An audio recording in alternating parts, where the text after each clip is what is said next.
आज की सबसे बड़ी खबर है। सोचिए कि प्रधानमंत्री नरेंद्र मोदी नालंदा में गए, नालंदा विश्वविद्यालय। उस पर सबसे बड़ा एक बहस होती है कि नालंदा विश्वविद्यालय को किसने जलाया। इसको लेकर भी आज लोग सोशल मीडिया पर लिख रहे हैं, लेकिन उससे पहले कुछ ज़रूरी बातें हैं जो मैं आपको बताना चाहता हूं। और वो ज़रूरी बातें इसलिए हैं कि भारत सचमुच कभी विश्व गुरु था, ज्ञान का केंद्र था, विज्ञान का केंद्र था। और उसके बाद क्या ऐसी वजह हुई कि तक्षशिला, नालंदा, विक्रमशिला जैसी यूनिवर्सिटियां थी, और जैसे आज नॉर्थ कैंपस में 50 कॉलेज हैं, उस तरह से नालंदा के आसपास ही दर्जनों यूनिवर्सिटियां थी। तो 12वीं शताब्दी तक, 14वीं शताब्दी तक भारत जो है वो शानदार था। उसके बाद सब कुछ खत्म होता चला गया। तो क्या जानबूझकर सम्राट अशोक के भारत को, तथागत बुद्ध, गौतम बुद्ध के भारत को बर्बाद किया गया, और कौन लोग थे वो? इस पर ही बात करेंगे। ये तमाम खबरें हैं जो सोशल मीडिया पर वायरल है। तो आज एक क्रांति कुमार का पोस्ट पढ़ते हैं जो उन्होंने लिखा है। और ये पोस्ट सब जो है वो आज, चूंकि प्रधानमंत्री नरेंद्र मोदी गए हैं नालंदा, वहाँ आज से शुरू हो गया है।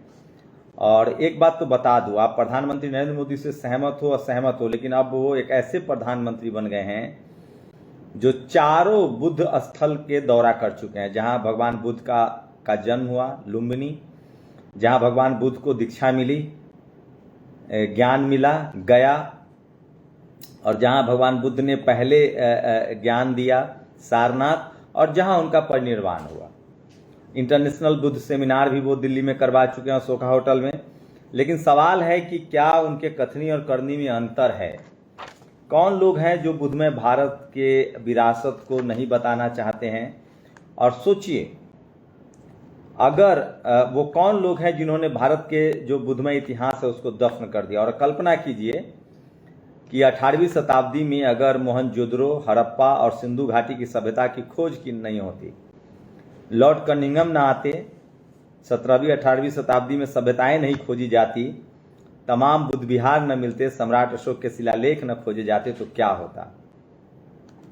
तो सवाल है कि 12वीं शताब्दी से लेकर और 18वीं शताब्दी के बीच में कौन लोग थे जिन्होंने भारत के विशाल भारत के, अखंड भारत के, जम्बू द्वीप के सम्राट अशोक बुद्ध के भारत को खत्म कर दिया। तो सोचिए कितना साल लगा। 12वीं शताब्दी से लेकर 18वीं शताब्दी तक, 16वीं शताब्दी तक मान के, 18वीं शताब्दी तक मान के चलिए, 12, 13, 14, 15, 16, 17, 18, 700 सालों में बुद्धमय भारत को बर्बाद कर दिया गया। लेकिन क्या हम फिर से उसी तरफ लौट रहे हैं? ये भी बड़ा सवाल है। हेलमंद से काबुल की दूरी 700 किलोमीटर है, काबुल से दिल्ली की दूरी 900 किलोमीटर 990 है, दिल्ली से नालंदा की दूरी 1170 किलोमीटर है। अफगानिस्तान के हेलमंद से तुर्क खानाबदोश परिवार में जन्मा मोहम्मद बिन बख्तियार खिलजी 2860 किलोमीटर की दूरी तय कर भारत में अपना भविष्य संवारने आता है। कुतुबुद्दीन ऐबक की सेना में मामूली कमांडर बना, अवध के सुल्तान मलिक मसुद्दीन के आशीर्वाद से मिर्जापुर का जागीरदार बन बैठा। बख्तियार खिलजी को नालंदा विश्वविद्यालय को तहस नहस करने का दोषी ठहराया जाता है, लेकिन इतिहासकार यह बताने में असफल हैं कि उसने सिर्फ बौद्ध धर्म से जुड़े हुए शिक्षण संस्थानों जैसे नालंदा विश्वविद्यालय, बौद्ध विहारों को क्यों तोड़ा, जलाया, सनातन मंदिरों मठों को क्यों नहीं तोड़ा। बिना स्थानीय राजाओं के मदद से आज तक कोई विदेशी हमलावर अपना साम्राज्य या सत्ता स्थापित नहीं कर पाया। यह असंभव सा लगता है। 2860 किलोमीटर दूर से आकर एक तुर्क लुटेरा सोने आभूषण से भरे मंदिरों को छोड़कर दुनिया की सबसे बड़ी शिक्षा संस्थान, जहां न धन दौलत थी न सोना चांदी, केवल 80 लाख किताबें थी, ऐसे स्थान को तोड़कर आगे के हवाले कर देता है। स्वर्ण इतिहासकार अनुसार नालंदा विश्वविद्यालय में आयुर्वेद प्रमुख विभाग प्रमुख आचार्य राहुल श्रीपद ने बीमार बख्तियार खिलजी का इलाज किया। एहसान चुकाने के बजाय उसने नालंदा विश्वविद्यालय को ही जला दिया। बौद्ध शिक्षा संस्थान में आयुर्वेदाचार्य कहाँ से आ गए? नालंदा विश्वविद्यालय की स्थापना के इतिहास में झोल। सवर्ण इतिहासकार बताते हैं कि नालंदा विश्वविद्यालय की स्थापना कुमारगुप्त 450 एडी से 455 एडी ने की थी। दूसरी तरफ इतिहास में यह भी है कि नालंदा विश्वविद्यालय के शोधार्थी बौद्धाचार्य नागार्जुन का जन्म 150 एडी, मृत्यु 250 एडी में हुआ था। यानी नागार्जुना जब नालंदा विश्वविद्यालय में पढ़ते और पढ़ाते थे तब तो कुमारगुप्त के दादा का जन्म भी नहीं हुआ था। फिर कुमारगुप्त ने नालंदा विश्वविद्यालय को स्थापित कैसे कर दिया? नालंदा विश्वविद्यालय की खोज कब और किसने की? अलेक्जेंडर कनिंघम और फ्रांसीसी बुकनर ने हेनसांग और इसिंग की किताबों के विवरण के आधार पर नालंदा की खोज की थी। Archaeological survey of India British India ने 1915 से 1937 के बीच खुदाई कर नालंदा विश्वविद्यालय के कुछ परिसर को ढूंढ निकाला।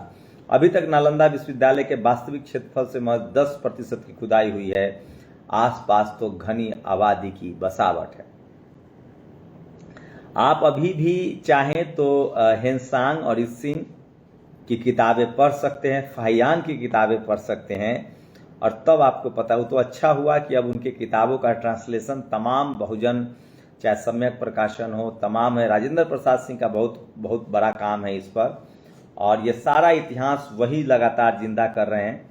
हमने आज उनसे बातचीत भी की है, उसको भी आप पढ़ सकते हैं। और मैं इसीलिए कह रहा हूँ कि सोशल मीडिया ही सच्चा मीडिया है, सोशल मीडिया ही बहुजन मीडिया है।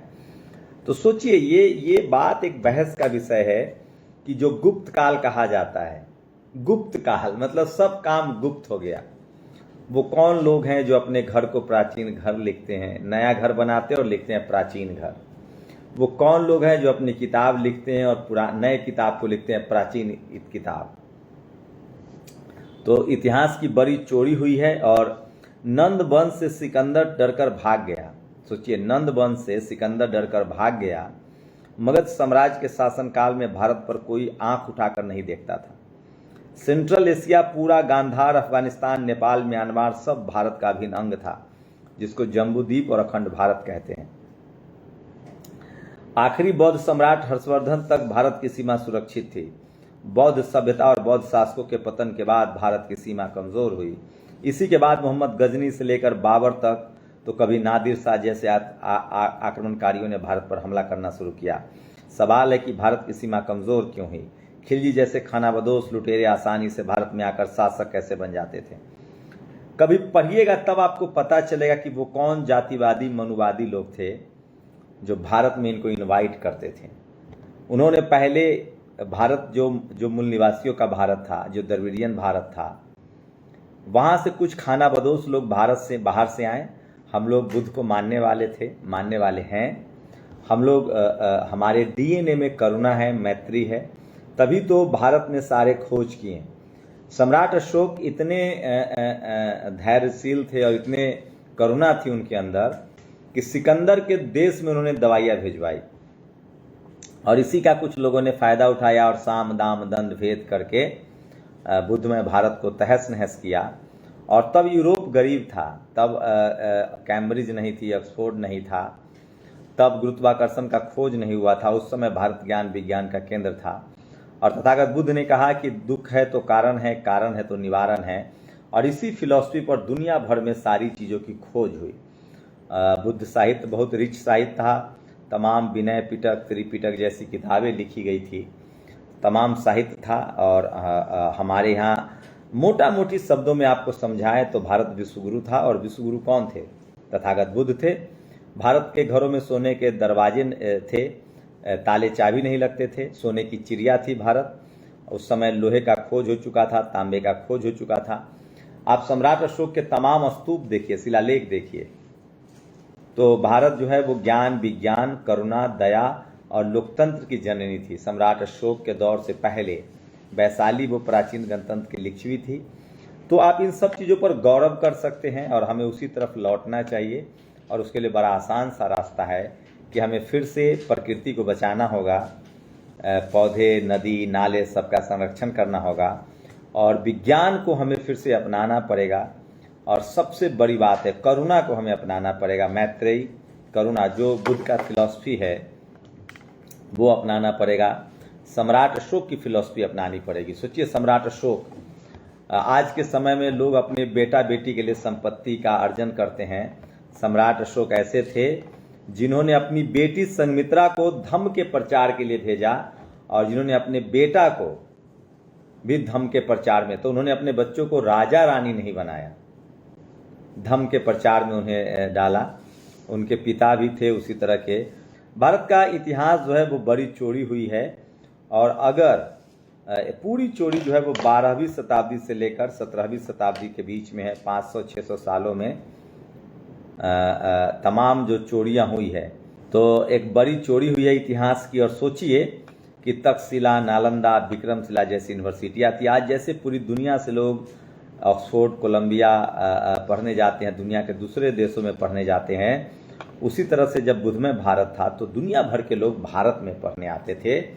और यहाँ बड़ी बड़ी यूनिवर्सिटियाँ थी, बड़े बड़े ज्ञान के केंद्र थे, विज्ञान के केंद्र थे, फिलॉसफी, सोशल साइंस, नक्षत्र विज्ञान, एस्ट्रोनॉमी, इन सब की पढ़ाई होती थी। तो कहीं ना कहीं बहुत बड़ी गड़बड़ी हुई है, लेकिन हमें इतिहास से प्रेरणा लेनी चाहिए और फिर से एक मजबूत राष्ट्र की तरफ हमें बढ़ना है। तो हमें ज्ञान विज्ञान का केंद्र बनाना होगा और उसके लिए बहुत ज़रूरी है कि आर्थिक रूप से, सामाजिक रूप से हमें एकता लानी पड़ेगी। और जातिवाद इन्हीं दौर में पनपा है, जातिवाद को ख़त्म करना होगा।